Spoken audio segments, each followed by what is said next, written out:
मैं तेरे चरणों में आता हूँ, आज मुझ पापी को ग्रहण कर, आज मेरे हर गुनाहों को मिटा और मुझे अपने लहू से धोकर शुद्ध और पवित्र कर। प्रभु यीशु मसीह, आज मैं अपने आप को आपके जीवित और पवित्र चरणों में समर्पित करता हूँ। तेरा अनुग्रह, तेरा ग्रेस, तेरा अभिषेक मेरे ऊपर और मेरे घराने पर सदा सर्वदा यीशु के नाम से बना रहे। आज तेरा जो भी वचन मैं सुनूं, सोना फलना सकता यीशु के नाम से, आमीन। जोर से तारीफ करो।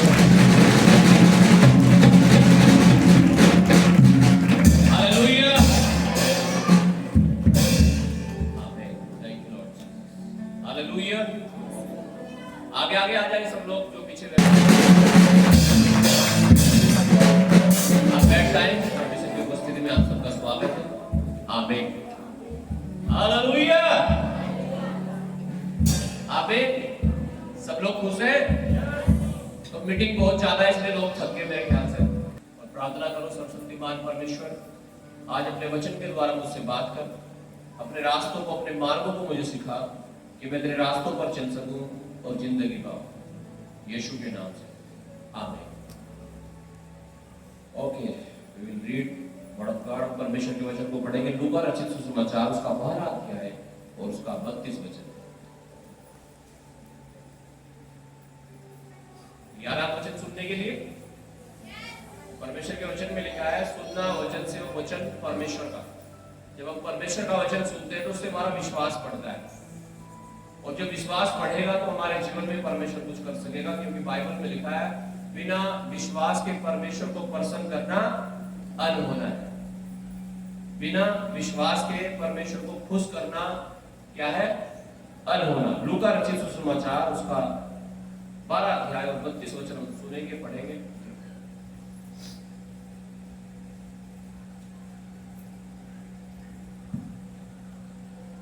हे छोटे झुंड, मत डर, क्योंकि तुम्हारे पिता को यह भाया है कि तुम्हें राज्य दे। हालेलुया। राज्य में प्रेयर में था तो प्रभु का ये वचन मेरे पास पहुंचा और कह रहा है, हे छोटे झुंड। तो मैंने यहाँ गया, देखा, मैंने कहा प्रभु तुमने तो गाय का छोटा झुंड, तो यहाँ छोटा ही झुंड बना हुआ है। Hallelujah, hallelujah, hallelujah. बात यहाँ कितने है वो नहीं है, बात महत्वपूर्ण ये होती है, इंपॉर्टेंट ये होता है कि यहाँ परमेश्वर है या नहीं है। लोग कम है ज्यादा वो मायने नहीं रखता, लेकिन परमेश्वर यहाँ है या नहीं ये मायने करता है। और परमेश्वर यहाँ है, और उसने कहा, ये छोटे झुंड मत डर। डरते हैं अक्सर हम अपने जीवन में, जिनका कोर्ट में केस चल रहा होगा ना, उनको वहां डर लगता होगा, यार तुम्हारी क्या होगा, यार आज फैसला सारा सुना दे कि मुझे उधर जाना पड़ेगा। हालेलुया। किसी को कर्जा नहीं उतर रहा, यार कर्जे वाला ना आ जाए, आज कल कहीं भर में निकल गए यहाँ से उसको सुनते। हालेलुया। किसी को शादी का डर, किसी को बच्चे ने एग्जाम दिया, उनको एग्जाम में फेल होने का डर, तरह तरह के डर हमारे जीवन में होते हैं। आज सुबह तो हमारे गांव में डर हो रहा पूरा, कोई फावड़ा लेके जा रहा, कोई लाठियां लेके जा रहा, डंडे लेके जा रहा, कोई सड़क भरी जा रही, घेर लो, मार लो। मैं तो कपड़े चेंज कर रहा था, उससे मैं नहा के निकला था। हालेलुया। मैंने देखा रोड पे आके मैं कपड़े पहनना सड़क पे आया, मैंने देखा पूरा गांव इकट्ठा हो रहा है, पूरी लड़ाई हो रही है उधर एक रास्ते को लेकर के। एक वीडियो मैंने देखी थी अभी 2-3 दिन पहले फेसबुक में, मैंने देखा लोग लड़ रहे हैं, इधर भी लट ले रखे हैं, इधर भी लट ले रखे हैं आपस में। एक आदमी उनका फैसला सा करवा रहा है, कह रहा है चुप हो जाओ भाई, चुप हो जाओ भाई, ऐसे करके। तो एक कह रहा क्यों है, ऐसे करके वो लड़ने लगे, और इधर से भी लट बजना शुरू हो गया और उधर से भी लट। और मैंने देखा 5-6 लोग फ्लैट पड़े वहां पे, बिल्कुल खून की नदियां बह रही। अभी इधर मंगलोर के आसपास कोई गांव है, उसकी घटना है। तो मुझे वो सीन याद आया, मैंने एकदम दुआ करी, प्रभु ऐसा नहीं हो हमारे गांव में, ऐसा ना हो। और मैं आगे पूछ रहा था बच्चों से, मैं बिहारीगढ़ गया उधर से आगे, कह रहे नहीं ऐसा नहीं होगा। पुलिस आ गई थी, वो फिर अपने साथ लेके गए कुछ लोगों को, फैसला हो रहा होगा वहां पे। हालेलुया। तो लड़ाइयों में लोग मर जाते हैं, 1 मिनट का गुस्सा है और फिर पछतावा है, कुछ भी नहीं है उसके बाद। तो किसी का सर फूट जाएगा, किसी की आंख फूट जाएगी, किसी कोई मरी जाएगा, ऐसा भी हो जाता है। तो फावड़ा लेके जा रहे हैं, फावड़ा मारते तो क्या होगा, कुछ तो होगा ही, है ना। बॉडी में तो शरीर में तो कुछ ना कुछ तो होगा, या नहीं? Hallelujah, hallelujah.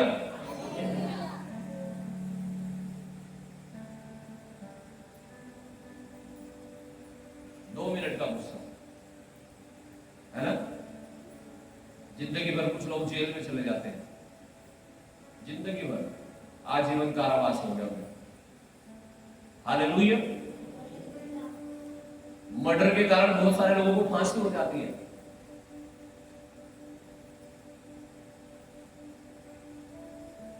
तो तरह तरह के डर है ना, लड़ाई में डर, चोट ना लग जाए, ये ना हो जाए, लड़ाई ना हो जाए। हालेलुया। किसी को अंधेरे का डर लगता है, रात में अंधेरे का। तो तरह तरह के डर होते हैं। परमेश्वर आज मुझसे और आपसे बात करना चाहता है और कहता है, हे छोटे झुंड मत डर, क्योंकि तुम्हारे पिता को यह भाया है कि तुम्हें राज्य दे। क्या दे तुम्हें? ये आवाज छोटी करो भाई, इतनी बड़ी आवाज क्या करता? हालेलुया। तुम्हें क्या दे? क्या दे? राज्य दे। Hallelujah, hallelujah. क्या दे तुम्हें? राज्य। कौन सा राज्य? परमेश्वर का राज्य। लिखा है, वहां ना रोना होगा, ना आंसू होंगे, ना मृत्यु होगी। हालेलुया।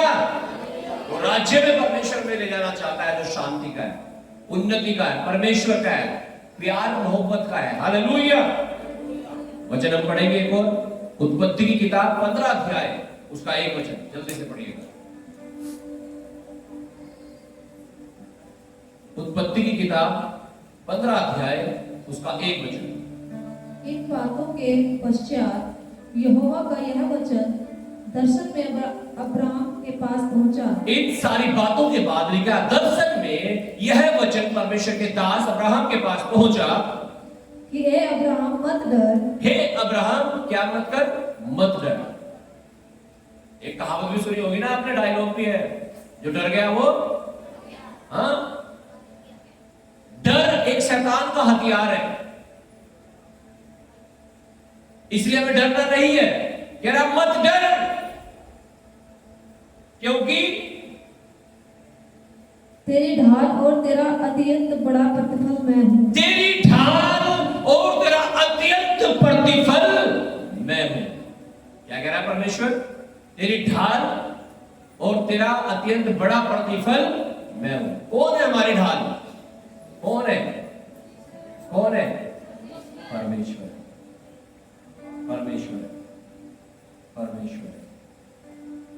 कई बार हम सोचते हैं मेरी दवाई ने मुझे जिंदा रखा, दवाई ना होती तो मर जाते। तो डॉक्टर अगर दवाई जिंदा रखती ना तो कोई भी ना मरता, डॉक्टर तो बिल्कुल भी ना मरते।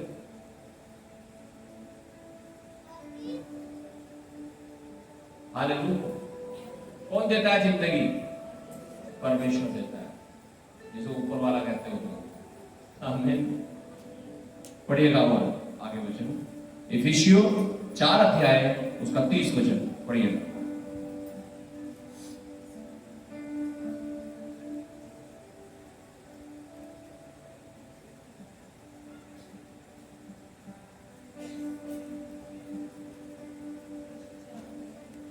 इफिसियों 4 अध्याय 30 वचन।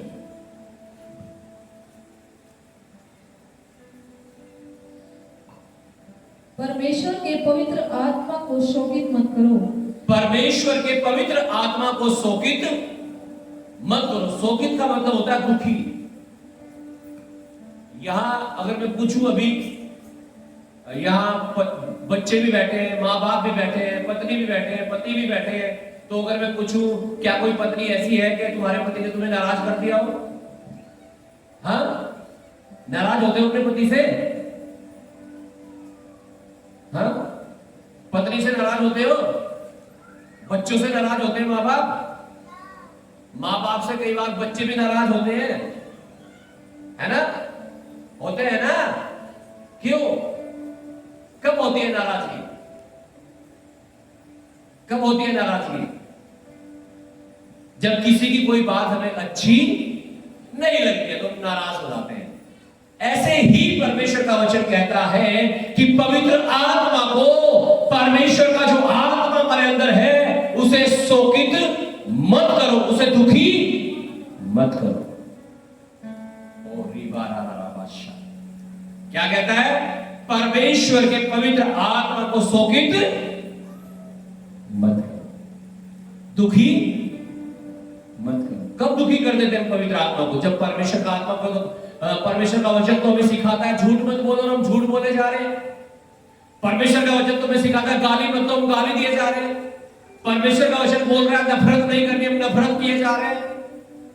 हम झगड़े किए जा रहे हैं, परमेश्वर कह रहा है प्यार करो। परमेश्वर कह रहा है तुम्हें पवित्र रहना है, हम और पाप करते जा रहे हैं, गालियां देते जा रहे हैं, नफरत करते हुए जा रहे हैं। ये मेरा दुश्मन, ये मेरा दुश्मन, ये मेरा दुश्मन। बुराई के बदले बुराई कर रहे हैं, व्यभिचार कर रहे हैं, नशे कर रहे हैं। ये सारी चीजें क्या करती हैं? पवित्र आत्मा को शोकित करती है, दुखी करती है। क्योंकि परमेश्वर ने हमें इसलिए नहीं चुना कि हम शारीरिक दशा में जिए, लेकिन इसलिए चुना है कि हम आत्मिक दशा में जिए। कौन सी दशा में जिए? आत्मिक। आत्मिक का मतलब है जो हमारे अंदर आत्मा है। जब आप झूठ बोलते हैं, चोरी करते हैं, व्यभिचार करते हैं, गलत काम करते हैं, तो वो आपको टोकता है और कह रहा ना ये तो गलत है। हालेलुया। अब ये हमारे ऊपर डिपेंड है, हम उसकी आवाज सुन पा रहे हैं, नहीं सुन पा रहे हैं। जो वो कहता है वो मान रहे हैं, नहीं मान रहे हैं। हमारा विवेक मजबूत कर रखा है या कमजोर कर लिया अपने विवेक को? विवेक यहां मन को। अगर आपका विवेक कमजोर है तो आपकी बॉडी, आपका शरीर कहेगा गाली दे, आप गाली दे दोगे। आपका शरीर, आपकी बॉडी कहेगा मार धाड़ कर, आप मार धाड़ कर दोगे। लेकिन अगर आपकी आत्मा मजबूत है तो आप कंट्रोल करोगे, संयम रखोगे। फिर आप संयम, सेल्फ कंट्रोल जिसे कहते हैं। हालेलुया। क्या रखोगे आप? संयम।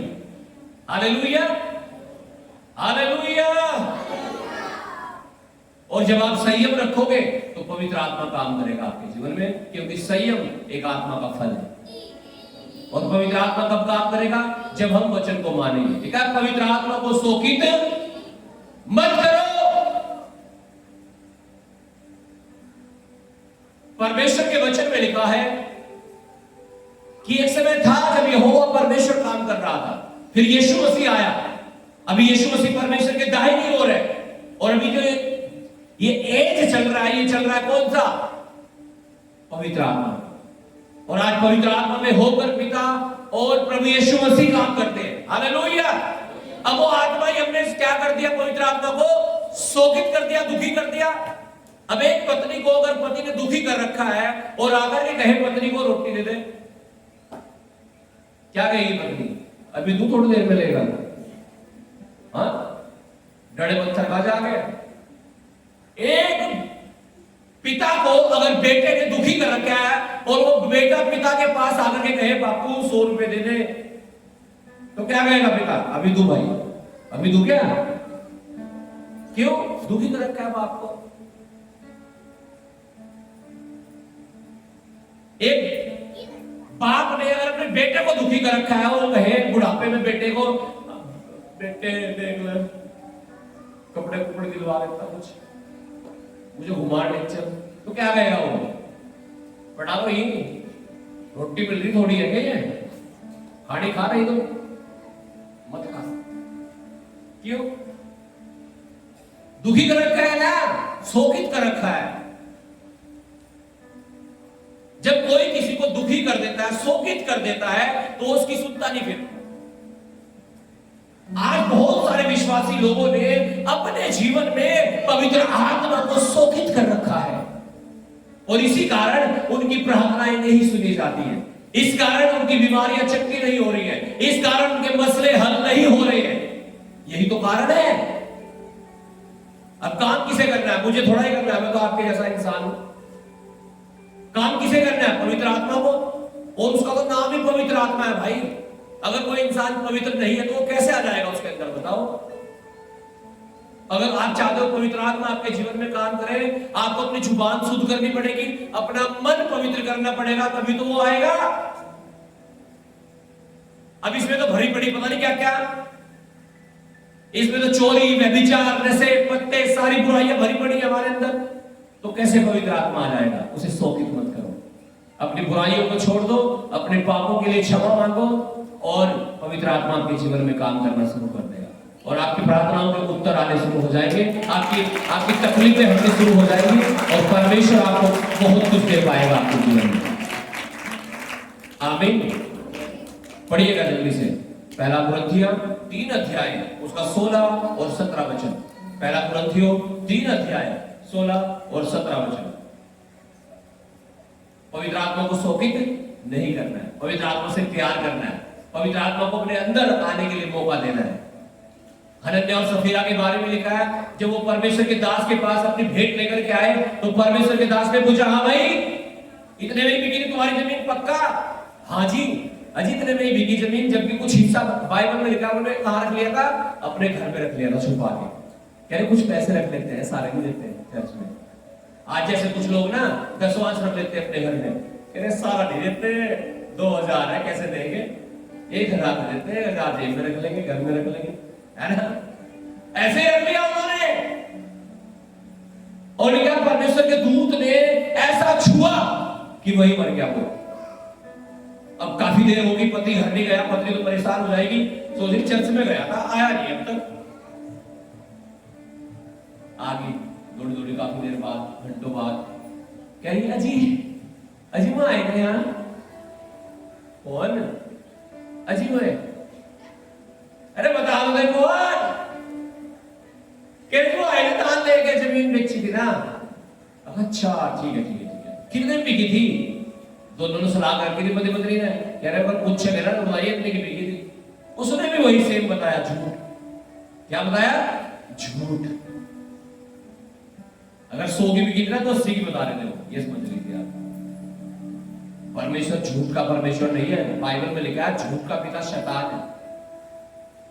हमें झूठ, अगर हम सोच रहे झूठ बन के झूठी लाइफ जीवन जी के परमेश्वर से कुछ पालेंगे, नहीं मिलेगा। सच्चा बनना पड़ेगा आपको। परमेश्वर के बारे में लिखा, वो सच्चा परमेश्वर है, सच्चाई का। हालेलुया। लिखा है उसके पति को गाड़ के जो आ रहे थे, उसे दफना के जो आ रहे थे, वो अब तक वहां पहुंचे ही थे कि इतनी देर में वो भी मर गई। क्यों? पवित्र आत्मा को शोकित कर देते। पवित्र आत्मा को शोकित करना बंद करो, ये आपकी लाइफ को खराब कर देगा, ये आपके मसीह जीवन को बर्बाद कर देगा। अब पवित्र आत्मा को अपने अंदर रखना शुरू करो, दाऊद के समान प्रार्थना करना शुरू करो, हे परमेश्वर मेरे अंदर स्थिर आत्मा दे। स्थिर आत्मा। जब एक पेड़ को आप लगा देते हैं ना, और वो पेड़ बहुत दिन तक लगा रहता है, वो फूलता रहता है, और फल वाला होगा ना तो फल लाता रहता है। लेकिन अगर पेड़ को आज लगा रहे, कल उखाड़ दिया, परसों उखाड़ दिया, लगा रहे, कभी उखाड़ रहे, लगा रहे, कभी उखाड़ रहे, तो भैया वो पेड़ कुछ नहीं होगा, ना तो बड़ा होगा, ना मोटा होगा, ना फल लाएगा। बहुत सारे लोगों की जिंदगी ऐसे ही तो है कि 2 दिन तो बहुत पवित्र बन के जीते हैं, तीसरे दिन फिर पाप कर देते हैं। 2 दिन बहुत अच्छा जीवन जिएंगे, तीसरे दिन फिर गाड़ी ले लेंगे, नशे कर लेंगे, व्यभिचार कर लेंगे, बुराइयां कर लेंगे। परमानेंट चाहता है परमेश्वर अपने आप को चेंज कर, अपनी जिंदगी को बदल ले, तो आशीष आ जाएंगे हमारे जीवन। आमीन। Hallelujah, hallelujah. पढ़िएगा पहला कुरिन्थियों 3 अध्याय 16 और 17 जी। क्या तुम नहीं जानते कि तुम परमेश्वर का मंदिर हो? कि तुम परमेश्वर का मंदिर हो। कौन है मंदिर? बोलो कौन? ना आत्मा नहीं, शरीर, हमारा शरीर। हालेलुया। क्या तुम नहीं जानते कि तुम कौन हो? परमेश्वर का मंदिर हो, और परमेश्वर का आत्मा तुम में वास करता है। हाँ, इस मंदिर में कौन रहता है? परमेश्वर का आत्मा। अच्छा अब एक बात बताओ, मंदिर कैसा होता है? पवित्र होता है, शुद्ध होता है, अशुद्ध होता है? ये बताओ। तो ये शरीर जिसमें परमेश्वर का आत्मा रहता है, ये मंदिर जो बताया गया, ये कैसा होना चाहिए? या मुंह में गुटखा, सिगरेट, दारू, गाड़ियां, क्या होना चाहिए? क्या होना चाहिए भाई? पवित्र होना चाहिए, शुद्ध होना चाहिए। हालेलुया। यही तो चाहता है परमेश्वर, यही तो चाहता है परमेश्वर कि हम अपने आप को अंदर से बदल लें और समझ लें कि हमारा शरीर ही क्या है? मंदिर। इस शरीर को मंदिर की तरह बना लो। गांव में मंदिर है ना, पवित्र होता है, शुद्ध होता है ना? ऐसे शरीर को बना दो कि शरीर में कोई बुराई ना हो, कोई पाप ना हो, कोई गलतियां ना हो हमारे जीवन में। हम पवित्र बन जाएं, शुद्ध बन जाएं। ये तो परमेश्वर चाहता है। कह रहा है क्या तुम नहीं जानते तुम्हारा शरीर परमेश्वर का मंदिर है और उसका आत्मा तुम में वास करता है। यदि कोई परमेश्वर के मंदिर को नष्ट करेगा, अगर कोई परमेश्वर के मंदिर को नष्ट करेगा तो दारू पी के, नशा करके, क्या हो रहा? फेफड़े तो खराब हो रहे। अगर कोई इसे नष्ट करेगा तो परमेश्वर उसे नष्ट करेगा। कह रहा वो है ना जो परमात्मा, वो सही कर देगा। इसलिए तो जल्दी मर जाते हैं लोग जो नशे करते हैं, गंदे काम करते हैं, व्यभिचार करते हैं, जो जिनके जीवन सही नहीं होते हैं, जिनके दिल मन से साफ स्वच्छ नहीं होते, लंबा नहीं जी सकते हो। फिर कह रहा हूं परमेश्वर क्या कर देगा? हट जाओ बस, नहीं तो पता नहीं क्या बना दोगे तुम दुनिया का, है ना? हालेलुया। उन्हें परमेश्वर लिखा है क्या कर देता है? नष्ट कर देता है। और क्योंकि परमेश्वर का मंदिर पवित्र है, क्योंकि परमेश्वर का मंदिर पवित्र है और वह तुम हो, और वो तुम हो। अपने जीवन को ऐसा बना लो जैसा मंदिर होता है। और किसका? परमेश्वर, परमात्मा का। हालेलुया। तभी तो वो काम कर सकता है हमारे जीवन में, नहीं तो कैसे करेगा? पापियों की संगति नहीं वो करता। वो कहता ज्योति और अंधकार का कोई मेल जोल ही नहीं है। हाँ जी, पढ़िएगा। हो गया, ये पूरा हो गया जी। आगे पढ़ो। भजन संहिता 139 उसका 7 से 10 तक। भजन संहिता 139 7 to 10, 139 7 से 10। तो हमें मालूम होना चाहिए हमारा शरीर क्या है? क्या है? परमेश्वर का मंदिर। और कौन रहता है इसमें? परमेश्वर का आत्मा। अब जिस इंसान के अंदर से आत्मा निकल गई, क्या हो गया? वो बचा मिट्टी में। और मिट्टी को क्या करते हैं लोग? जला देते हैं, है ना? हमारे यहाँ जला देते हैं, है ना? कहीं कहीं दफनाते भी हैं, मुस्लिम लोग दफनाते भी हैं। Hallelujah, hallelujah. क्या करते हैं? जो भी आजकल तो मस्जिदें भी आ रही है, उसमें रखते हैं अंदर गई, बोला भाई खाओ 2 मिनट, है ना? और कोरोना काल में तो ऐसा बुरा हाल हो गया था कि ना तो जलाने के लिए घर बचा था। लोग नदी में, मैंने देखा नदी में, वहां नदी के पास जा रहे ऐसे ही डाल के, मट्टी डाल के, रेता डाल के, उनपे लोग ऐसा आ रहे।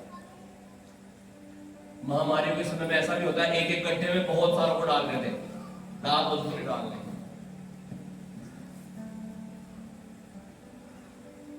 कुछ ना कुछ तो करते ही है। फिर जब आत्मा निकल जाती है उसके साथ, बहुत सारों के तो पता नहीं लगता। जब दुर्घटनाएं हो जाती है, कहीं फायर से दुर्घटना, आग से दुर्घटना हो जाना। अभी पिछले दिनों में सुना था एक पटाखा फैक्ट्री में आग लगी थी ना, बहुत सारे लोगों को पता ही नहीं लगा कहां गए। पता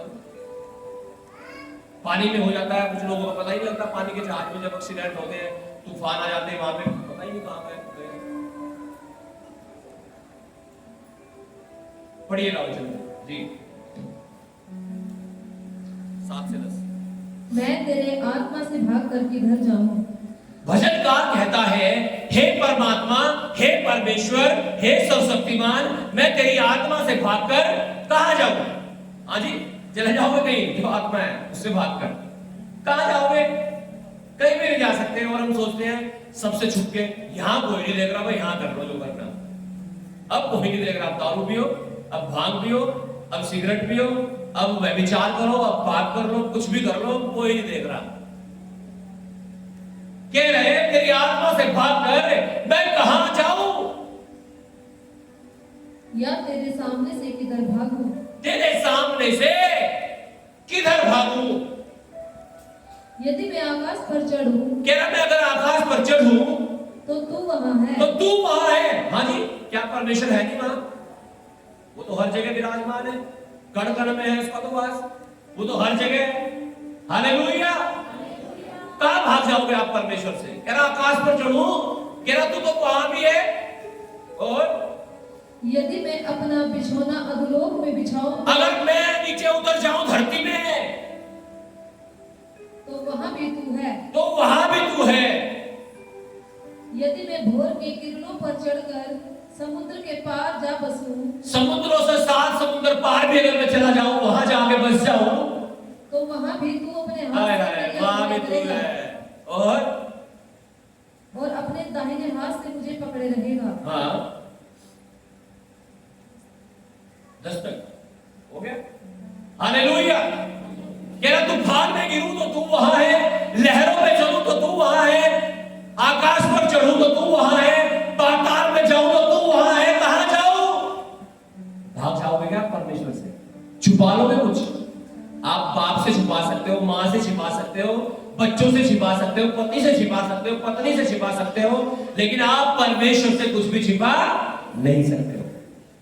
और कोशिश भी मत करना, ऐसा हो नहीं सकता। इसलिए क्या करना चाहिए? जब किसी गलती पकड़ी जाती है तो क्या करते हैं सब? क्या बोलते हो आप एक दूसरे को? किसी ने आपकी गलती पकड़ ली तो क्या होता है फिर? सॉरी। क्या बोलते हैं? माफ कर दो, गलती होगी। तो इसलिए परमेश्वर को क्या बोलना है? प्रभु मुझे क्षमा कर। क्यों? उसकी नजरों में देखते हुए कर रहे ना गलत काम। दुनिया में गलत काम करते हुए जब लोग पकड़े जाते हैं तो क्या करते हो? जब सबके सामने आते हैं माफी मांगते हैं ना। क्यों? किसी ने देख लिया, उन्हें पकड़ लिया। जब तक नहीं पकड़ रहे थे कुछ नहीं हो रहा था। अब परमेश्वर तो हर टाइम देख रहा है, हर समय। उसे तो सब कुछ पता है। और बाइबल में लिखा है जो आत्मा हमारे अंदर है ना, वो सब जानती है कि आपने क्या क्या कर रखा है। सब कुछ पता, आपने नोट कर रखा पूरा। तो इसलिए क्या, अगर हम चाहते हैं परमेश्वर परमात्मा उतरे तो हमें क्या? पश्चाताप करना पड़ेगा। क्यों? क्योंकि हम उससे भागकर कहीं नहीं जा सकते। अगला वचन पढ़िएगा, पहला कुरिन्थियों 2 अध्याय 9 से 11 तक। जल्दी से पढ़िएगा, फिर मैं समाप्त करूंगा। पहला कुरिन्थियों 2 अध्याय 9 से 11 तक। परंतु जैसा लिखा है, जो बातें आंख ने नहीं देखी और कान ने नहीं सुनी और जो बातें मनुष्य के चित्त में नहीं चढ़ी, वे ही हैं जो परमेश्वर ने अपने प्रेम रखने वालों के लिए तैयार की हैं। हो गया 11 तक। परंतु परमेश्वर ने उनको अपनी आत्मा के द्वारा हम पर प्रकट किया, क्योंकि आत्मा सब बातें वरन परमेश्वर की गूढ़ बातें भी जानता है। मनुष्यों में से कौन किसी मनुष्य की बातें जानता है? मनुष्य में से कौन किसी मनुष्य की बातें जानता है? हाँ जी, मुझे थोड़ा ही पता आपने क्या कर रखा। क्या पता आप क्या कर्म कांड करके आए हो? आपके मन में क्या चल रहा हो इस समय? क्या पता? मनुष्य में से कौन मनुष्य को जानता है? केवल मनुष्य की आत्मा जो उसमें केवल है। मनुष्य की आत्मा जो उसमें है, उसे पता है। और हिसाब किससे लिया जाएगा? शरीर से लिया जाता है हिसाब किससे लिया जाता है? आत्मा से। यही तो जाती है स्वर्ग में या नरक में, या नहीं? और तकलीफ भी आत्मा को होती है। कमाल की बात, आत्मा नहीं मरती है, शरीर मरता है। तकलीफ भी आत्मा को होती है। किसी इंसान से आत्मा निकल जाए ना, मर गया मतलब कोई इंसान, उसे जला दो, उसे पोस्टमार्टम करते हैं ना, जब पूरे ड्रिल चलती है, पूरी क्या मशीनें चलती हैं, हथौड़ा बजता है सर पे, मैंने देखा। कुछ भी नहीं करते वो। और जब जिंदा है, अगर सुई भी चुभती ना, जरा सा कांटा भी, हाय, है ना, जरा सा गरम गरम लग जाए तवा, हाय मर गए। तो गरम तेल की छींट लग जाए ना, किसे तकलीफ हो रही है? इसका मतलब आत्मा को तकलीफ हो रही है। और देखा, ये आत्मा सब कुछ जानता है कि आपने क्या किया है। इसलिए अपनी आत्मा को परमेश्वर के हाथों में सौंपना है। इसलिए अपनी आत्मा को हमें पवित्र रखना है, ताकि हम पवित्र परमेश्वर से जुड़े रहें और आशीष हमारे जीवन में आ सके। और हमारी योजनाएं नहीं, परमात्मा की, परमेश्वर की योजनाएं जो हमारे लिए वो पूरी हो सके। वचन को, एक वचन को पढ़ के मैं समाप्त करूंगा। वचन संहिता 51 उसका 10, 11 और 12 वचन। 51 वर्स 10 to 12। हम शमूएल की पुस्तक में पढ़ते हैं साउल राजा के बारे में। साउल राजा के बारे में लिखा है कि साउल राजा को शमूएल जो प्रभु का नबी था उसने अभिषेक किया, और जब उस पर अभिषेक किया गया तो वो राजा बन गया। क्या बन गया? राजा। और परमेश्वर का आत्मा उसके अंदर आ गया, और जब परमेश्वर का आत्मा उसके अंदर आ गया वो तो पूरा भाई राजा बन गया। अब तो है ना, तो आई जाती है ना, नॉर्मल इंसान थोड़ा ही रहेगा आदमी, है ना सब लोग मिल सकते हैं, वीआईपी जिंदगी हो जाती है। जैसे हमारे प्रधानमंत्री जी हैं, मुख्यमंत्री जी हैं, वीआईपी लाइफ है भाई, है ना। हालेलुया। वो राजा बना दिया गया, परमेश्वर का आत्मा उस पर ठहर गया। लिखा उसने कुछ गलतियां कर दी, और क्या गलतियां करी? जो परमेश्वर उसे कह रहा था करने के लिए उसने वो पूरा नहीं किया, उसने वो पूरा नहीं किया। और लिखा है परमेश्वर का आत्मा उसे छोड़कर चला गया।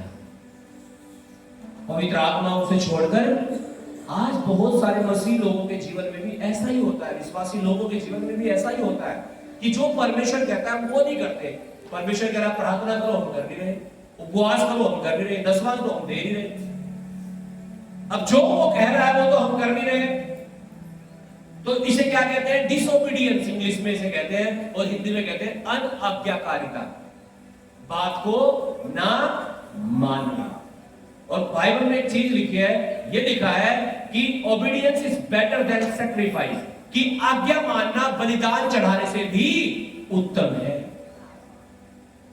बलिदान चढ़ाते हैं ना बहुत सारे लोग, मैं देखता हूँ होली पे, दिवाली पे, बहुत सारे और होते हैं। अभी तो बकरा ईद थी मुस्लिम लोगों की, तो उन्होंने तो पूरे पता नहीं क्या क्या लोगों की नदियां बहा देते हैं वो तो, है ना।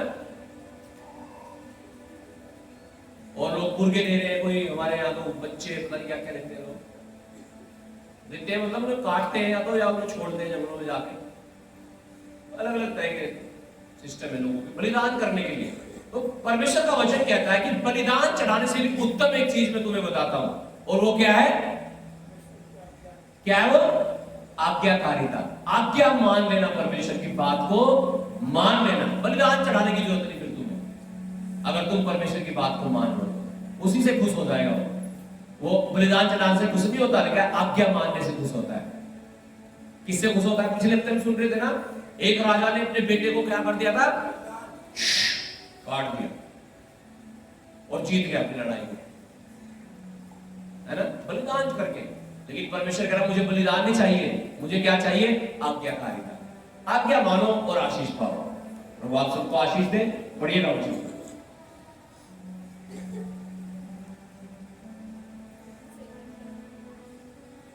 भजन संहिता 51 उसका 10, 11 और 12। हे परमेश्वर, मेरे अंदर शुद्ध मन उत्पन्न कर, मेरे अंदर शुद्ध मन उत्पन्न कर, शुद्ध मन उत्पन्न कर। और कैसा मन? जब आपका मन शुद्ध होगा ना, आपकी जुबान अपने आप शुद्ध हो जाएगी, आप अविचार करना अपने आप शुद्ध हो जाएगा, फिर आप बुरा सोच ही नहीं सकते। क्या? मेरे अंदर शुद्ध मन उत्पन्न कर, और मेरे भीतर स्थिर आत्मा नए सिरे से उत्पन्न कर, और मेरे अंदर स्थिर आत्मा नए सिरे से उत्पन्न कर। मुझे अपने सामने से निकालना दे, मुझे अपने सामने से निकालना दे, और अपने पवित्र आत्मा को मुझसे अलग न कर, और अपने पवित्र आत्मा को मुझसे अलग न कर। इसका मतलब पवित्र आत्मा अलग हो जाता है। हमारी प्रार्थना रोज यही होनी चाहिए कि परमेश्वर मेरे अंदर कैसी आत्मा दे? स्थिर आत्मा। कैसी आत्मा दे? स्थिर आत्मा। कैसी आत्मा? स्थिर आत्मा दे। कैसी आत्मा दे? स्थिर आत्मा। अब देखो ये गमला रखा हुआ है ना, ये स्थिर नहीं है, मैंने उठा लिया इसे, मैं इसे कहीं भी रख दूं, ये स्थिर नहीं है ना। अब मैं सोचूं मैं इस दीवार को उठा के रख दूं, ऐसा हो जाएगा? क्यों? वो स्थिर है, ये स्थिर नहीं है। तो हमारे जीवन में भी पवित्र आत्मा कैसा हो जाना चाहिए? स्थिर, हिले डुले ना, निकल के ना जाए। और वो कब होगा? जब आप समझ जाओगे कि मेरा शरीर परमेश्वर का मंदिर है और उसका आत्मा इसमें वास करता है। God bless you. प्रभु आप सबको को बहुत आशीष दे। अपने हाथों को उठाएं, अपने हाथों को उठाकर प्रार्थना करें और कहें, प्रभु यीशु मसीह मैं आपका धन्यवाद करता हूँ। आज के वचन जो मैंने सुने मैं उन्हें समझ सकूं, अपने जीवन में ग्रहण कर सकूं, ताकि मेरा जीवन एक सच्चा जीवन बन जाए, अच्छा जीवन बन जाए। हर बुराइयां मेरे मन से, मेरे शरीर से निकले, कि मैं समझ सकूं मेरा शरीर परमेश्वर का मंदिर है और उसका आत्मा इसमें वास करता है। मेरा बोलना, मेरा उठना, मेरा बैठना, मेरा चलना, मेरा सोचना, मेरा देखना, हर ख्याल आपको भाए और आपकी महिमा हो। प्रभु यीशु, आज मैं अपनी तकलीफ को लेकर, अपने संकट को लेकर, अपनी समस्या, अपनी बीमारी, तकलीफ, लड़ाई झगड़े, मुकदमों को लेकर तेरे चरणों में आता हूं। तू मेरा समाधान कर और मुझ पापी पर दया करके मुझे अपनी आत्मा से भर, ताकि तेरी महिमा हो। धन्यवाद, आपने मेरी प्रार्थनाओं को सुन लिया और मेरे अंदर स्थिर आत्मा दे दिया। यीशु के नाम से आमीन। God bless.